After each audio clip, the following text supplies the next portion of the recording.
Hey everyone, welcome back to the Real Estate Lab podcast, where we dive into market trends, strategies, and the realities of Austin real estate.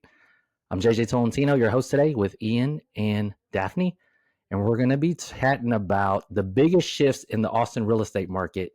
Rent prices are dropping. Whether you're a landlord, tenant, or investor, these shifts impact everyone. And today, we're going to unpack why rents are going down, how landlords can adjust their strategies, what tenants should expect. We're going to talk about short term, medium term, long term rental strategies, and how to stay ahead and adapt in a shifting rental market. So the market's always changing, and we understand that, and we'll adapt and jump in. So, thoughts? Why are rents dropping in Austin? Who would like to start? Hmm. Ladies first, Daphne. Sure. I think that basically just comes down to the fact that we have so much more inventory available. Uh, Feel free to weigh in, both of you, on this, but I've seen a lot of home sellers that are trying to sell their home and it hasn't been able to sell. So I think the second best option is renting. So, of course, we have higher. Oh, Ian left. Hopefully, he'll be back. We'll Maybe he fill got them hit in. by lightning too. There was a lot of lightning and thunder messing up our computers. Yeah, if you guys are not in Texas, particularly in the north side of Austin, we are having thunderstorms, and JJ just had a massive, I guess, uh, round of thunder and lightning at the same time, and like your lights went out, right? Yeah, and you heard it, and then Ian didn't hear it. Oh, I heard it and I saw it. Oh, you saw it? Yeah, I saw the big flash outside your window, and then I saw how your lights went off for a second. Oh, I didn't see the flash. Yeah, no, it was crazy. Ian's back, but he's frozen. Oh, there he is. We can't hear you. No, Uh we can't oh. hear you. No audio from Ian. Oh, you can't even hear me. Gosh. There we go. Now we There we can. go. Okay, just like so, everybody who's watching, the power has been going in and out for JJ, myself. Apparently, Daphne, I don't know if it's hit you yet, but yeah, we're back. So sorry for that. Yeah, I was just filling everyone in how we've got thunderstorms We're right all now. on the same page there. Well, Yeah, yeah, and you had like this huge crash that I heard. I was like, oh man, that's a lot. That's a lot. it's bound. It's Did you make bound it to through the come down. intro? You guys. We made Yeah, it through the intro, and Daphne was just talking about how when a seller, let me paraphrase, sellers aren't selling because they're adjusting to the market, and then you're saying that they're coming up as rentals. yeah. Some of the homes that are on the market for sale weren't able to be sold, so I think a lot of people are putting their home on the market as a rental. And that, I think, combined with the outrageous amount of apartment development throughout the suburbs in Austin, there's just way more inventory than there has been in such a long time. So, due to that, my best guess is that that's why rents are going down. Yeah, I think those are big factors. And generally, too, on top of that, you're looking at equity that's also adapting. So, Mhm. people's net worth, like a seller, for instance, a seller that you're talking about thought that they could sell up here. They realize it's down here. Mhm. They still want to move. They move out, but they're moving out with less net worth in their pocket. So they're also adjusting to that aspect of the market. And then when you see the apartments and you see the house inventory, if you're a tenant or a buyer in Austin, there's a lot of time to think, there's a lot of time to shop, there's a lot of options out there, and that essentially would cause rental rates to go down. Oh Mhm. yeah, I've got some data. If y'all want to see it, want to see some data? Yeah, Please. what you got? Oh man, this hurts a little bit. You ready?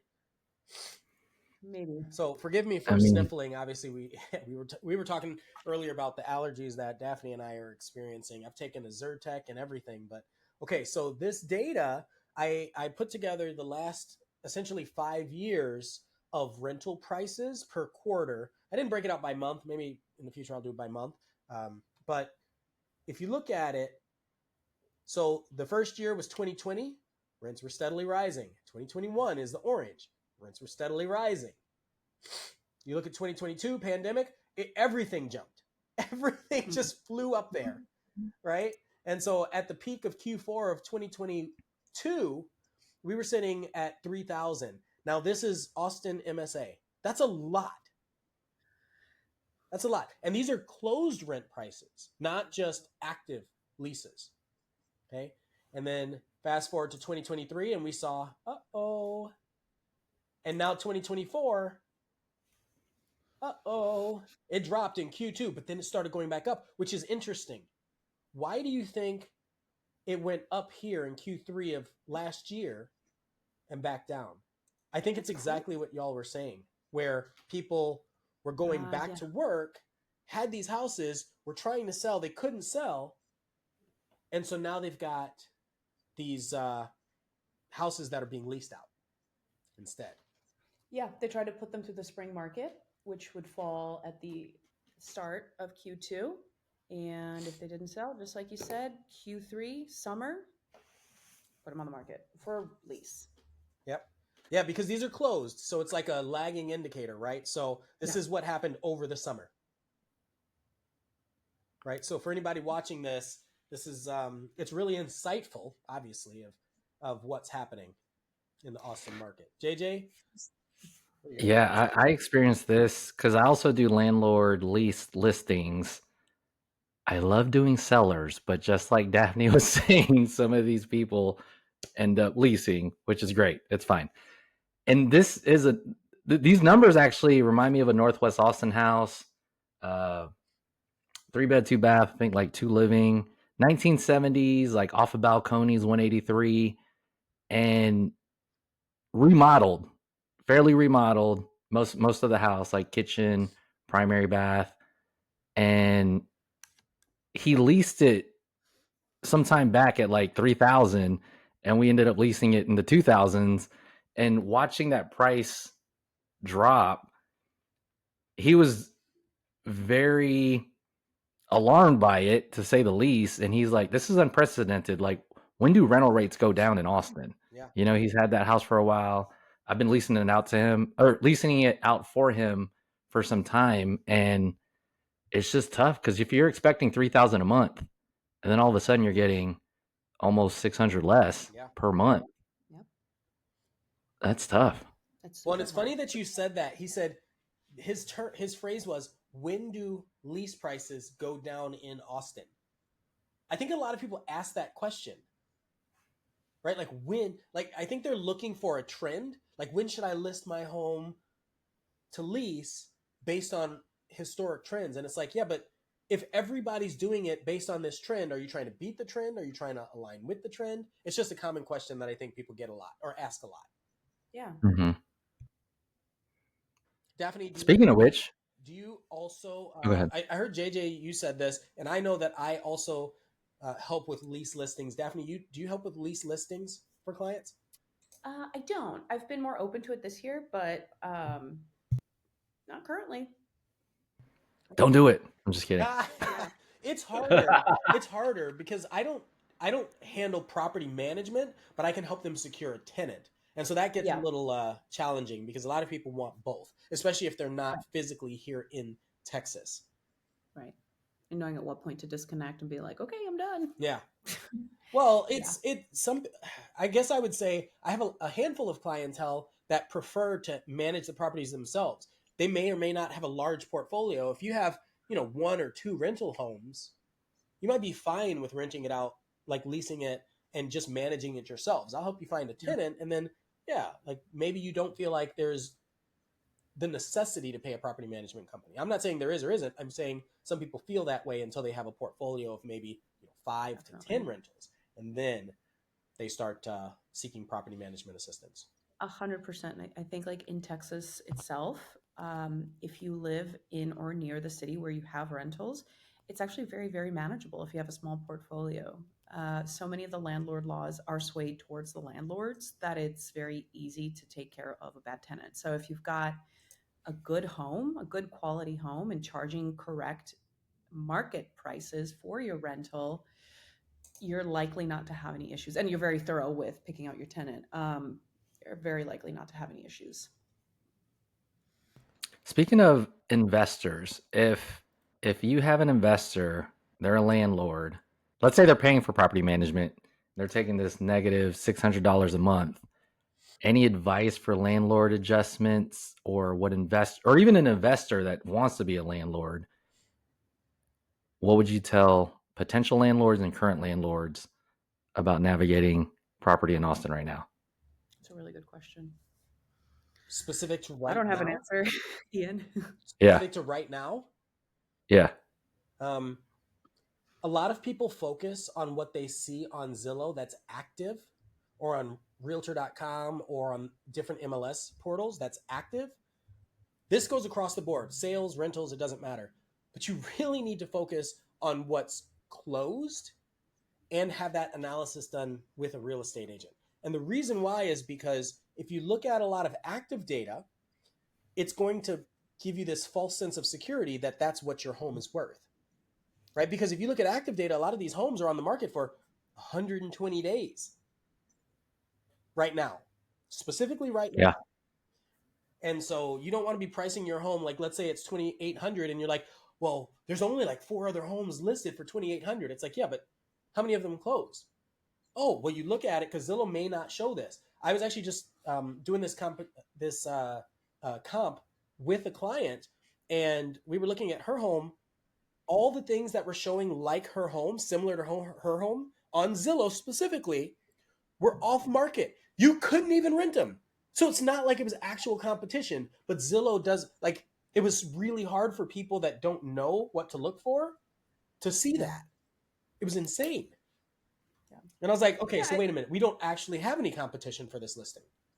Oh, but Zillow's lying. Sorry, but They're not accurate. Misleading. It's not lying, and it's not inaccurate.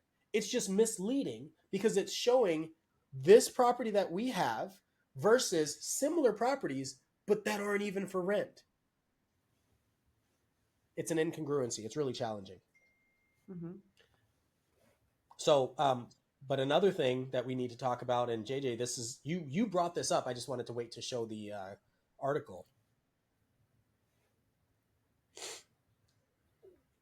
What do we got? Austin asking rents drop 16% in January, more than any other major metro, and are now 400 below the record high.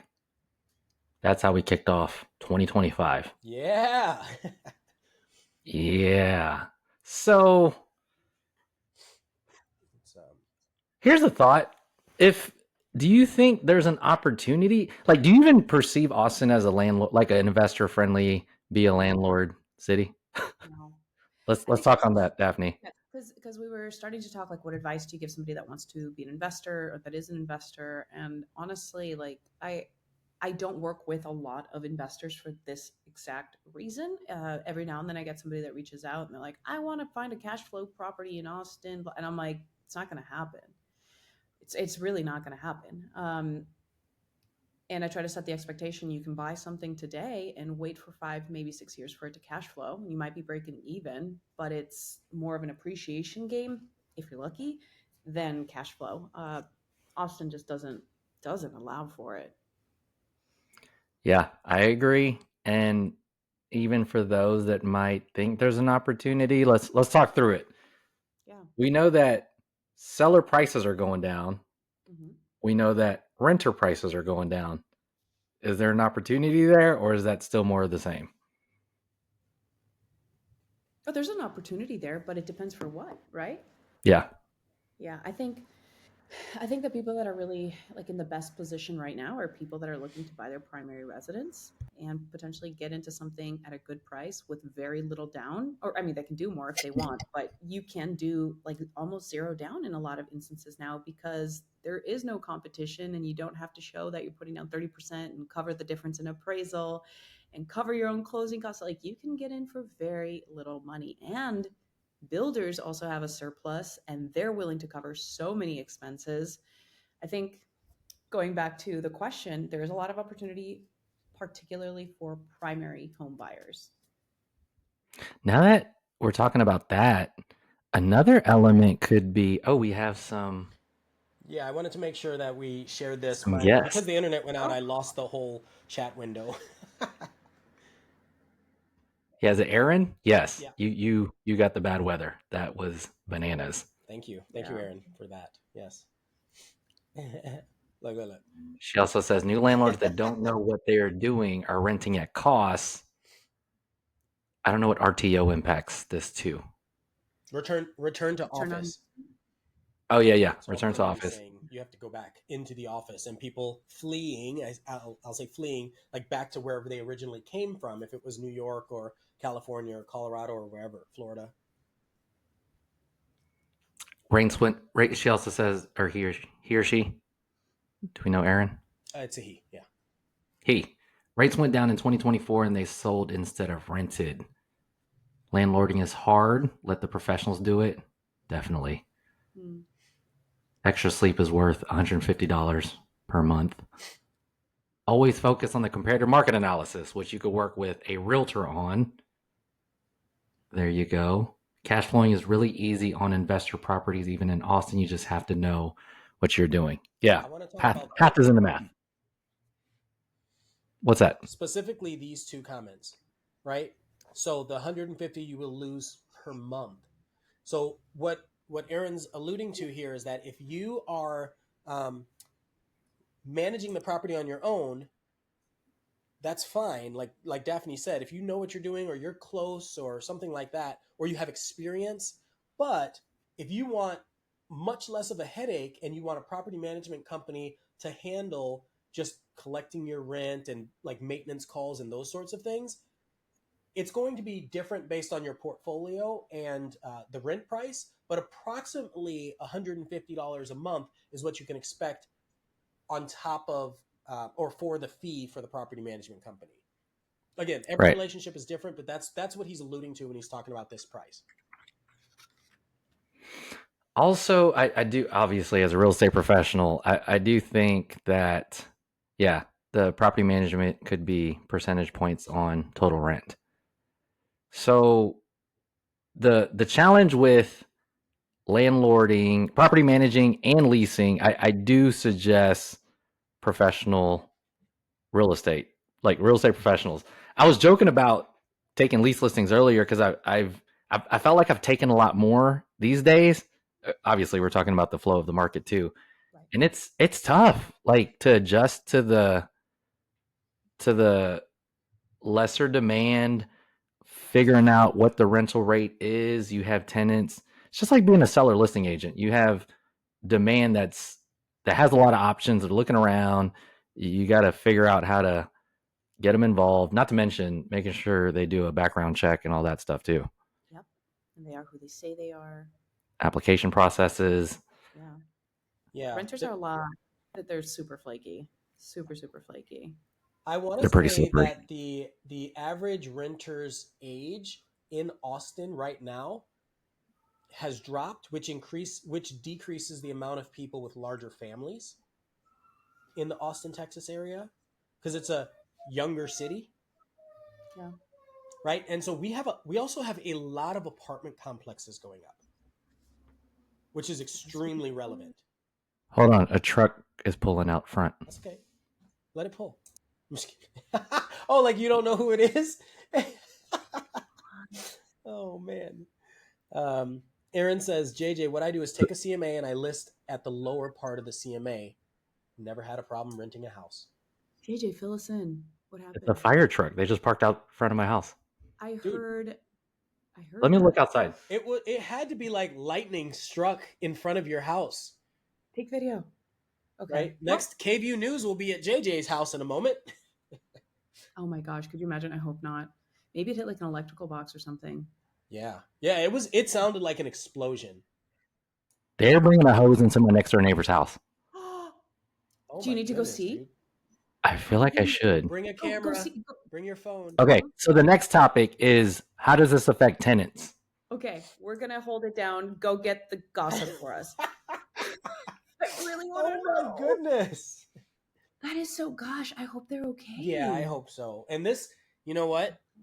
This is one of those things where it doesn't matter if you have solar, it doesn't matter if it's all electric, gas, whatever. Like this is I don't know what it was, but it was a loud explosion. Uh-oh. It really was. I told him to bring his camera. Yeah. I Okay. was like, we need footage. I wanna touch on something really quick. Yeah. Maybe not so quick, but you had mentioned the development of apartments.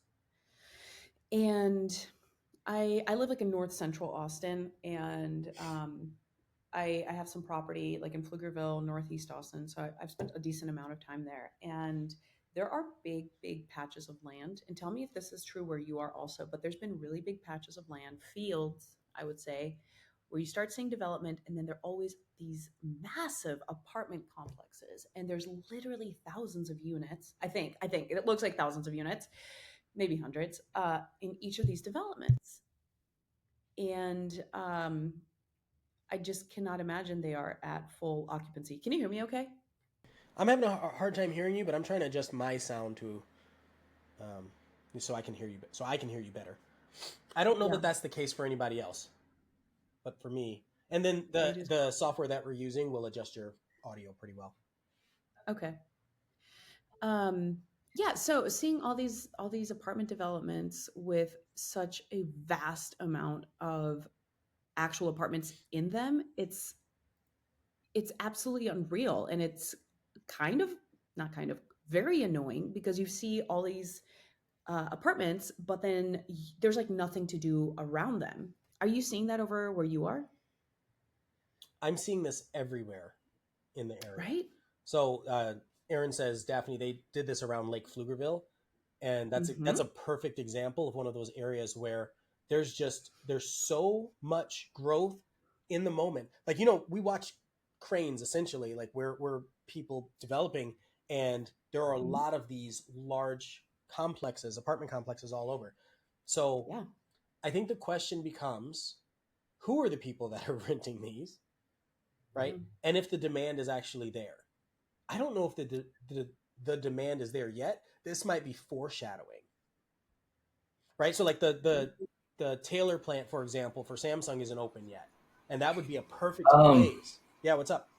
Sorry, my neighbor has fumes coming out of the bathroom, like the outlets and stuff. Yeah, I'm gonna walk around my house. please do. Okay. Yeah, We'll be here. Oh coming my to you live. goodness.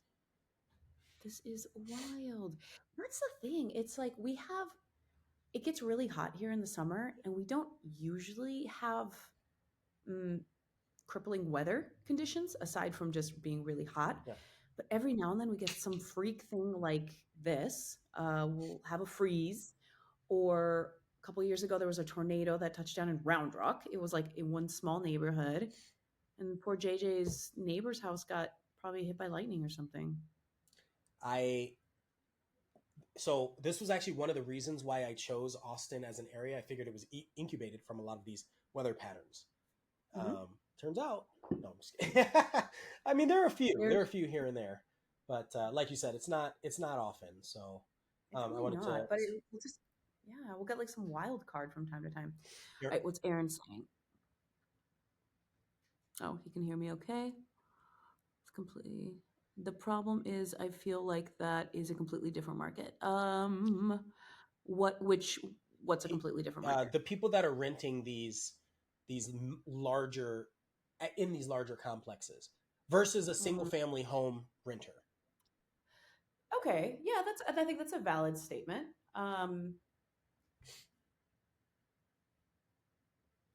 It is a valid statement. I think it's just, I don't know. What are your thoughts on that? I don't have anything intelligent to say. 100%. I think that is a completely different market because if they're looking to rent, um, generally they care less about a yard, Mm-hmm. right? Or it's a younger couple or a single person that doesn't need the space.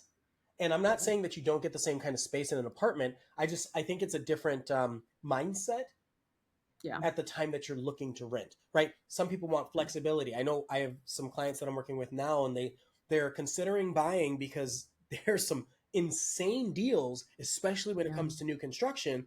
But their lease prices are really reasonable, and they like the Yeah. concept of flexibility and then waiting. And I'm like, well, you have no guarantee. Obviously, we have no guarantee that the rent won't fluctuate up or down, but also the prices of homes. Like I always ask the question, do you think homes are going to be more or less next year? Right. And so if you're saving and waiting, your savings and your income has to increase faster, almost faster than the price of the market in order for that to make any logical sense, Yeah. unless it's And quality of life related. yeah. And making the change from being a renter to buying, I think, always feels very expensive. Yeah. I mean, and it is now. Now it's more expensive than it has been, obviously, in a long time. But I've always said this, and I stand by this. Like now is the most expensive time to buy, whatever now is. Whatever Whether it now was is. 10 years ago or today, it's like there's always that adjustment that you have. But then, of course, you've got the equity and long term investment, essentially. Yeah, Aaron had a couple other things to add. Let's see. Here. Who wants luxury studio in single bedroom apartments for a family? Yeah, no, I mean, that's not a thing. You're right. So, will prices go up or down next year? If we had a crystal ball. Mm-hmm. Yeah.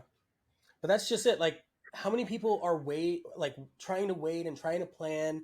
And right now the interest rates are higher, right? So, like, with everything remaining the same, do we have any confidence that prices will stay the same or go down?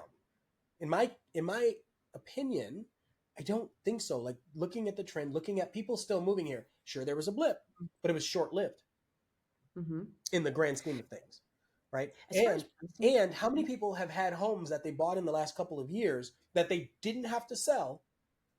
Have to is a strong word, but that they didn't have to sell, that they're going to be able to continue to cash flow or profit on in the next couple of years. Mm-hmm. Uh-oh. Update. What's latest? All right. So this is outside my house.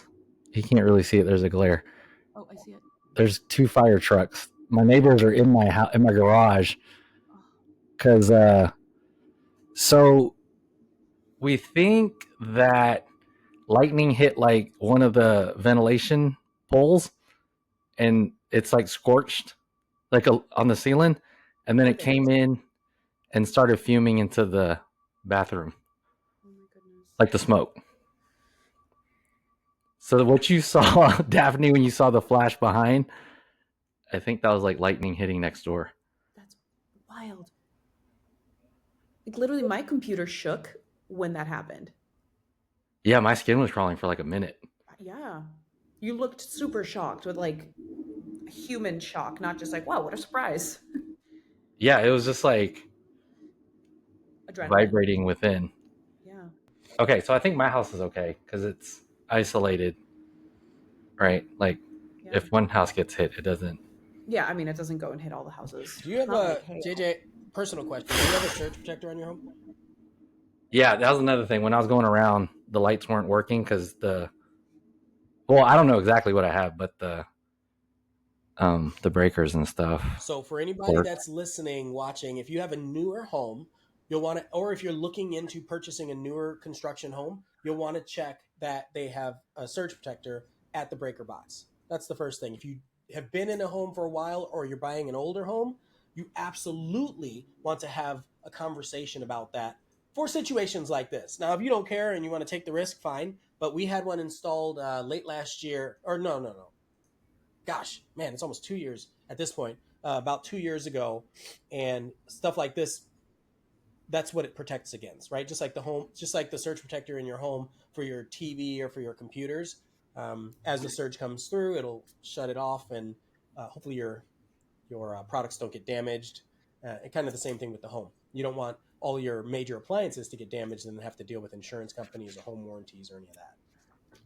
what is the cost of a surge protector? Well, it depends if they're doing other electrical work at the same time. So I had to increase my total amperage to get for the car upgrade, and I had some more work done, and so like I was doing a lot, so I just didn't have enough amperage on my home. So while I was doing that, I said, "Hey, can you throw in a surge protector, and they're like, yeah, we'll just charge you for the part. And I think the part was really reasonable, like $300, Yeah. three or 400. So I would imagine a couple hundred, $600 maybe. That's A lot of wild. these electric parts are not like the pieces and components of these like Oh little yeah, upgrades that make a big difference are not expensive. It's just like the work and yeah. getting someone that knows what they're And doing. just like the surge protectors in your home, like what do they protect against? What's your warranty policy? All of that applies still, too. Yeah. And relevant to the podcast, renter's insurance is important. Landlord, you have to also have a insurance policy when you have tenant property. Yeah, I don't think a lot of people know that. You should. If you're watching this, lightning literally struck next door. Yeah. You're almost like in the Well, and final destination of not to put, things happening to properties. not to put their information out there, but do you know if they're renters or owners? They're owners. Yeah, okay. The other next door is renters. I leased out that house actually. Mm-hmm. Oh, you did? Yeah, they were Facebook. They originally worked at Facebook, had to move here. Then for some reason, Facebook had them go back to Palo Alto. I don't know. And then the Tesla manager moved in. Return to work. Yeah. All right. Did y'all get the tenant stuff? I don't know if we did. Yes. Did we talk about it? Well, we talked about some stuff. I don't know. What recap? I think it was tenant stuff. Well, I got a new topic. How about short and medium term rentals? Because I think what we were talking about was more long term rentals. Oh, we have some more Oh, comments here. These. Aaron's very, very engaged. Always. Appreciate you, Aaron. Yeah. JJ, what do I do? What I do is take a CMA. There you go. That already sounds great. Yeah, and you work with the CMA, and you are very reasonable, and you position properly. Daphne, they did this around Lake Pflugerville. That one, he was talking about the massive apartment development. Yeah. So Aaron might be in Pflugerville. Lightning struck Pflugerville. Different market, luxury studio, and single bedroom apartments for a family. Let's see. We are actually at the last comment that he left. So let's see. Oh. If prices go down, you're saying you will see a deflation, which is economic suicide. What makes someone think they will survive the economic suicide?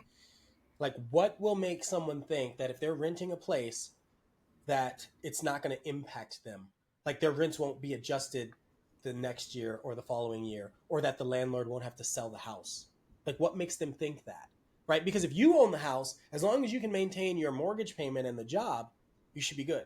It's the selling on accident or due to emergency situation or relocation that causes the issue. When you sell because you didn't plan or because something changed in your life. And I'm not, there's nothing wrong with that. That's what happens. It happens sometimes. So what do y'all think about the short and medium term rentals? Daphne, you want to speak on medium term rentals? Definitely. So I personally have several throughout Austin, and had a bit of a slowdown at the beginning of the year with the demand. I don't know if this is like a start of the year thing, if that market is just slower during the very beginning, and if it's going to pick up again in the spring. It did this a couple years ago where I had a couple vacancies for about a month and a half. And then all of a sudden the rest of the year they were fully booked out. So I'm hoping it's related to that. But one thing that I think is very relevant here is the fact that for me, a lot of the midterm rentals are rented by corporations or companies that are looking for employee housing. And these corporations have contracts with some of the big IT companies here in Austin. And if they've had the layoffs and if they've had less work to go around, they're not going to be bringing on contractors, and they're not going to need a place to stay in Austin. So I think that's where a lot of the discrepancy is coming from. Have you been following which companies are doing layoffs? So like Tesla's known for doing layoffs all the time. We've talked about that. Yep. I have one group. It's a very large group from South Africa that was renting 2 houses. I thought that they're working with Tesla, and I thought they were going to get laid off last spring. Knock on wood, they did not. So like Tesla's one of them, and then there's some other like smaller IT companies too.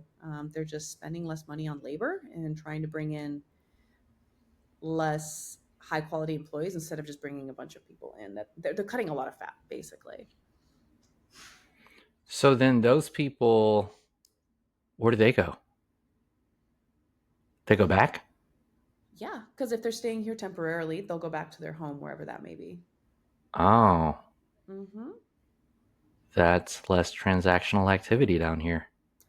Something kind of random, not really related, but sort of. I just think this is cool. But I have a house that is being rented out by a group of camera people for a movie, apparently that they're shooting here in Austin. Yeah, there's a few. It's not Back to the Future 4 though. That rumor was debunked.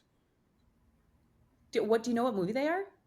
I forget. I watch that Cinecritic and all that. Like I watch it pretty closely, and then I always forget. I but I love it. So yeah, like we should actually talk about that films in. I think there's an economic, especially with South by next month. Oh, yeah. There's some economic Matthew McConaughey Hollywood thing, maybe. There are a few movie studios, smaller movie studios. Right. Oh, Aaron just let me get this up. What's Aaron got to say? Office Space 2. That would be incredible because Office Space. No way, Well, the dude. first one was filmed here. Yeah. You know what's crazy if you watch it closely and you know Austin? It's like an apartment building and a bunch of fields. Yep. And you see the industrial office warehouse, and it's you remember that small like IBM town Yeah. Oh yeah. of the 90s. Yeah. That's always crazy to see a town that you know so well on like a big TV show or a movie like that. Yep. It It's makes you realize wild. what it was. Yeah. From being in Austin so long. Yeah. Not that you Yeah, care you've about been this. here This for isn't a like long time. directly relevant, but when I went to Chicago a couple weeks ago, I was driving through the tunnels where they had Batman Begins. Remember that movie Batman? And remember the tunnels were very iconic. And I've been in and out all the time, but I don't remember seeing them like that. And I was actually anyway, whatever. So yeah, Office Space is great. Yeah, movies like they bring some type of like tourism, this feel. Austin is a When, touristy town, yeah. Yeah. right? Like, why do you think Matthew McConaughey is even popular from that terrible movie? Hot take, unpopular opinion. Dazed and Confused. Sorry. Dude, that's a classic. I know. That's like blasphemy. And I haven't seen it. Good. I've only seen the one clip. Everybody's It's seen just the a one. bunch. Yeah. It's just some high school kids that throw a party in the field. Like they bring a keg to some woodsy area and they park their cars and Like have a party. Daphne, imagine that being the entire plot. Like it sounds like that's what the entire plot is. Yeah, it is the entire plot. See, look at Aaron. Look, it's great it's great. I'm watching it wrong. Apparently, I'm watching it wrong. Can't say that on YouTube. Don't say it. Aaron says, Say it on YouTube. Stop it. Why? Really? Yeah. herbal. We'll get. You need to do it on an herbal experience. Yeah, you can't say that kind of stuff. That's the thing. So this You goes. can't say that on YouTube? YouTube is owned by Google. Google leans careful speech. I think I've heard a few rap songs promoting such activities that. Yeah, I've heard several. Yeah, that you should engage in when watching Dazed and Confused. Hold on, I gotta pull this up. I think this is a little bit back on topic, not too much. No, it's directly back on topic. Have you all heard about this? Yeah. This is what we're talking about. Well, you were saying. Well, I was going to say too, because this is where it all fits. Like short term and medium term are like studio related, tenants, right? I would say yes, studio related, but any type of large scale projects that are going to last for 3 months to 2 years. Yeah. Yeah. Or how in Pflugerville they shot, or throughout Austin, really. What was it? Friday Night Lights? Oh yeah. The football series. So my question for people that are in Austin that either own and operate Airbnbs or just, that care about the idea of having Airbnbs, VRBOs, or other short-term rentals, How do you feel about them imposing the cost for the license, mandating it, or just Airbnbs in general? Make sure you leave a comment on that. I'm super curious. Yeah, would love to hear what other people think about that. Mm-hmm. And I'm speaking not from statistics, more like anecdotal, but when I keep my eyes and ears open, I'm hearing that short-term Airbnb, maybe it depends on the area, probably does depend on the area, but some of that is also not as ample transaction-wise as it used to be. Is that what you're hearing? It absolutely I depends think on the area. You can look at the Airbnb trends. If it's near water or near downtown or like Mm-hmm. some kind of city center, that might make sense, or some kind of employer, that might make sense. But there are just too many regular rentals in most of the suburbs now, and short term rentals are going to take a hit with that. Because like how long? I guess it also depends on how long people are staying and why they're coming here. South by Southwest is always going to be a boom, right? Right. Oh, Aaron's talking about the Texas Chainsaw Massacre. That closed. The general store. It closed in Seal, where the Texas Chainsaw Massacre was. where? There's a general store in Seal, and then there was another one somewhere further out. But in the movie, the Texas Chainsaw Massacre, the gas Where's station Seal? was Seal, essentially Texas? in Pflugerville. It was like right on the border of Pflugerville. Oh, that's what Aaron's talking about. I knew something. I anytime I drive around Texas in general, I just think about, psychos in their houses. I try to do the Texas tour probably once every 2 years, where it's like all the places that are iconic that I haven't been to in a while. Like I remember the graffiti park that moved and never reopened, right? That kind of stuff. Yeah. Where was it supposed to move to? It's over by the airport, but it's there, but it's not operational. Like people aren't there. You can't really go there and do anything. You can drive through the lot, but it's not like built up yet. What a bummer. It is a bummer. That doesn't sound like a graffiti park. No, it's more. It's What did just they put? slabs of concrete. Yuck. Yeah, it's What did they put in the place of the one in like old West Austin area? Wait, say it again. The one that we had off of North Lamar. Like Clarksville. Yeah. What, That's what I'm saying. There is Yeah. like a flipping apartment complex or something. That's what I thought. Yeah. And I bet Right, you it's and it was completely so vacant. cool because Oh, that's a great lot for an apartment complex, actually. yeah, but you'd go to the graffiti park. Like I'd bring clients or people that were thinking of moving to Austin. I'd be like, let's go spray paint a wall. It's really ridiculous, but we would go there, and it was cool because it had like the castle looking house that was at the top of the hill. You can climb over Yeah. these little things. They were selling little trinkets and stuff and art in front of the graffiti park, and it was free. Right, so all you had to do was go Yeah. to the dollar store or wherever and get some spray paint cans. Sometimes you can get some extra ones there on the ground, and just watch artists and have fun spray painting and taking pictures. It was an awesome experience. It was a cool place to take photos. It was a really cool spot. And the thing is, like, it changed every week. Yes. Like, if you go today, tomorrow was going to, or the next couple days was going to be different because so many people got their hands in there. It was too cool. It was, the real estate side of us looks at that lot and you're like, man, I get it. that's a prime.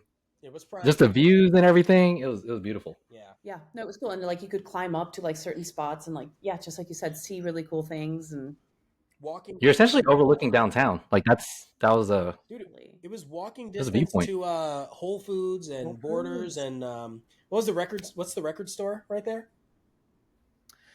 Waterloo. Waterloo Records. Yes. Yeah. Yeah. And that's, Austin ranks.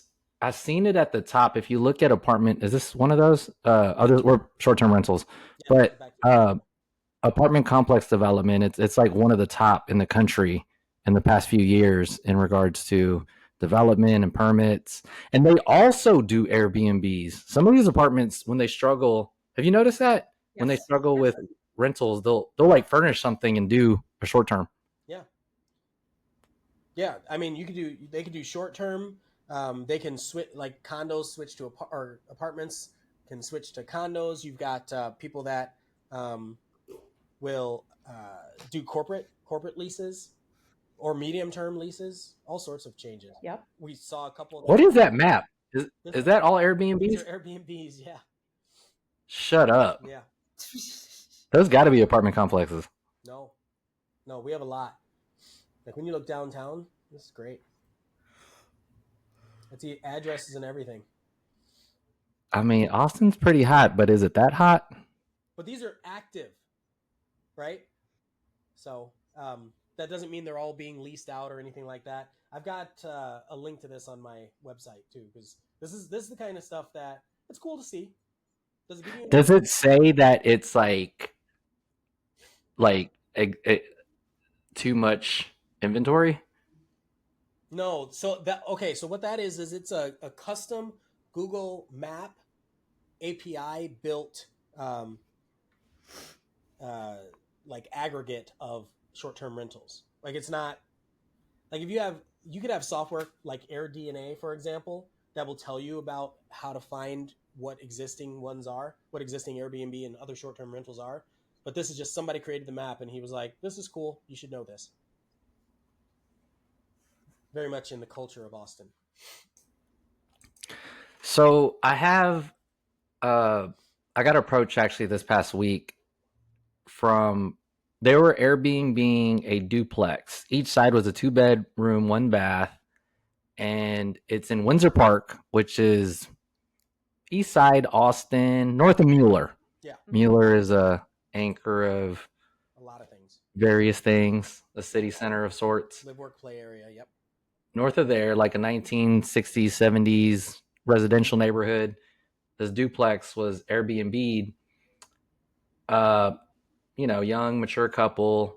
Now they have a kid, and they're also struggling with Airbnb income, and they're looking to do long term rental now, Yep. right?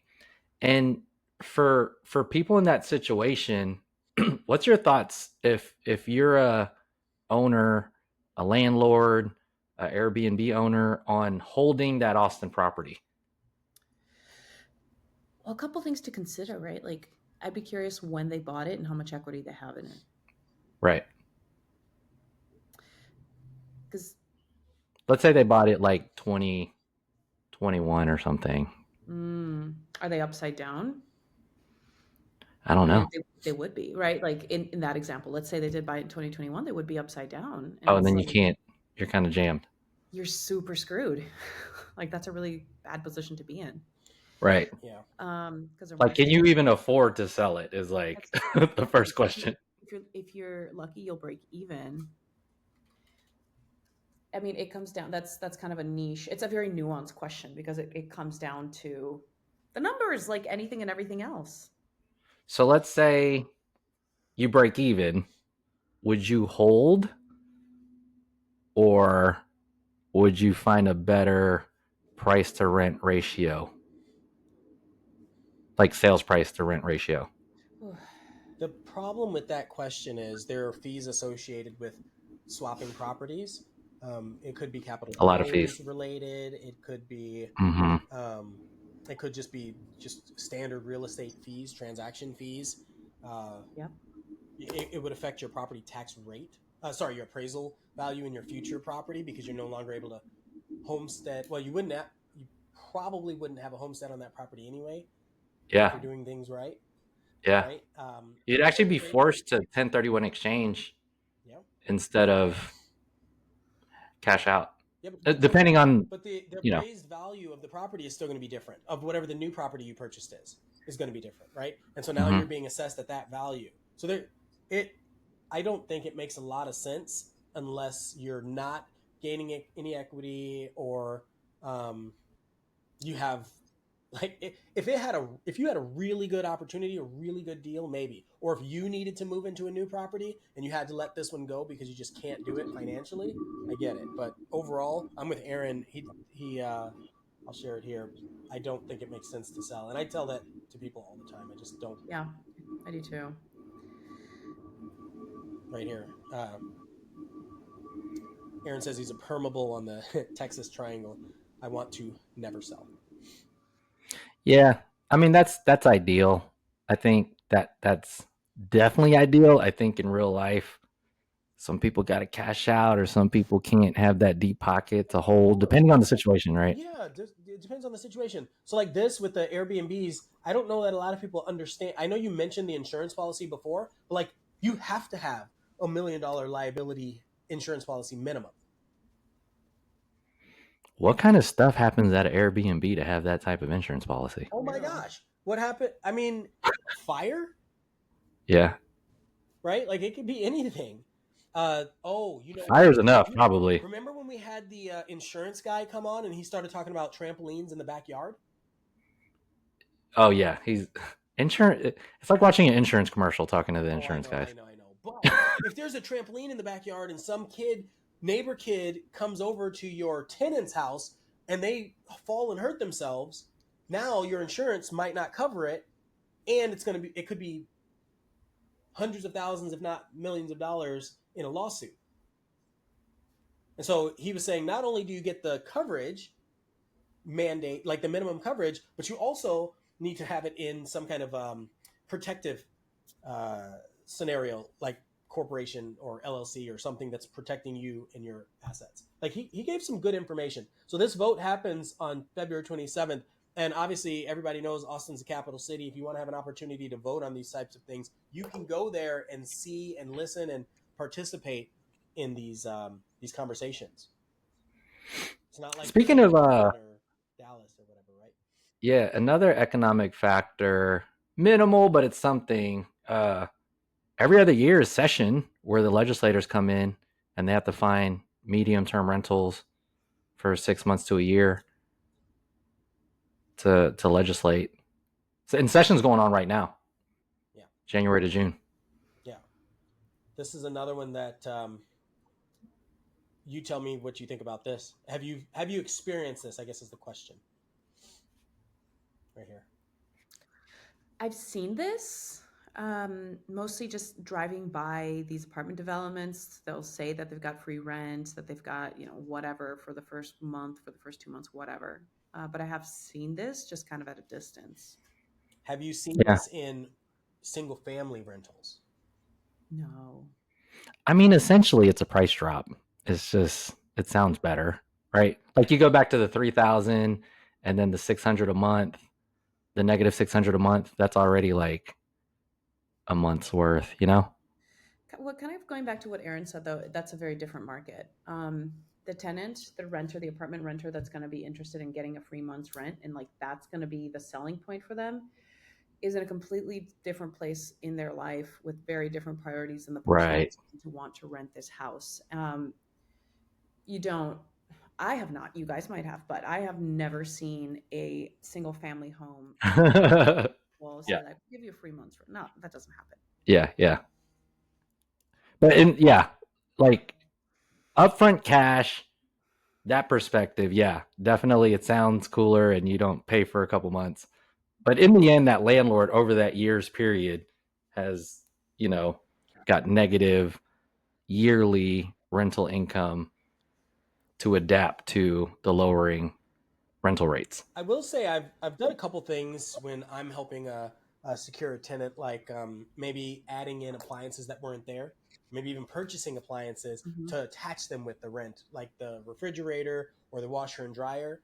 Sometimes I'll even suggest to my client that maybe it makes sense to attach landscaping to it, because half the time the tenants aren't going to take care of the yard anyway. Make sure your foundation is moist, all that sort of stuff. So I might touch that. I might do a pet deposit adjustment, right? Like there are all sorts of things that you can play with. Application fee waived for one person over the age of 18. Like all sorts of things that you can do to give that little bit of a nudge without necessarily adjusting the price of the rental. I've done a lot of lease listings for rentals and sales and all that sort of stuff. So like I try to get as creative as possible, because you have to, otherwise you're just going to sit there. Yeah. Here's a prediction question. Do you think rents will be coming back or when do you think rents would come up for landlords, I guess? When interest rates come down and inventory goes down as well. It's both. I think the sale and rent market, though different, also very related. Yeah, they're like cousins. Yeah, they really are. Because I think you guys saw the same Oh, thing, right? What's that? sorry, I completely missed that. All I heard is they're like cousins. I was like, wait, what are we talking about? Oh, JJ was saying when would prices come down, right? And it's like it's got to be inventory needs to come down and interest rates need to come down too in order for that to happen because the purchase residential market is directly connected to the rental market. I'm going to add one more, and Do it. you actually brought this one up. It's how many new starts for apartment complexes are there, and Yeah. people aging out of their properties. Mm. Right, like those are all factors in there, two variables in there, and then how many I think properties are there? the tough thing about a tech city in the experience of Austin is it's highly speculative. Like a developer, they I don't know, they like the more tech developments we talk about Elon or AI or whatever tech, it's just robots and electric vehicles. I feel like they keep building apartment complexes because of that. I mean that's what happened, right? Mm-hmm. Yeah. So if it continues, it's like No. But they're continuing based on projected data, right? right, We're still right. getting new HEBs. We're still getting new companies that are moving here. Realtor.com just last week announced that they're moving here from Bay Area, California. So, and Yeah, they will bring so many jobs if their trend continues. And they're moving their headquarters here, I should say. And so, over the last couple of years, they've brought hundreds of thousands of jobs, right. or had at least that much turnover. So that spurs so much here. And then we're not even talking about the little startups that happen, which will attract people from across the country, kind of like Tesla, right? But like startup companies, these smaller companies in different sectors, especially AI startups, where people are relocating to work for these startups here in Austin, Texas. It's a very startup friendly city. Mm-hmm. Yeah, I will say I appreciate that uh, perspective. From my takeaway from all this is there's a lot of data to look at. We just talked about it for this whole hour for your decision making in regards to whether you're a landlord or a tenant. So you just gotta. I mean, it's supply and demand and how much money is in the market. Like understanding the flow of money and economics into a market. Like, does a renter have money? Is there enough supply and demand? So that's my takeaway. What's y'all's takeaways from today's sesh? Ladies.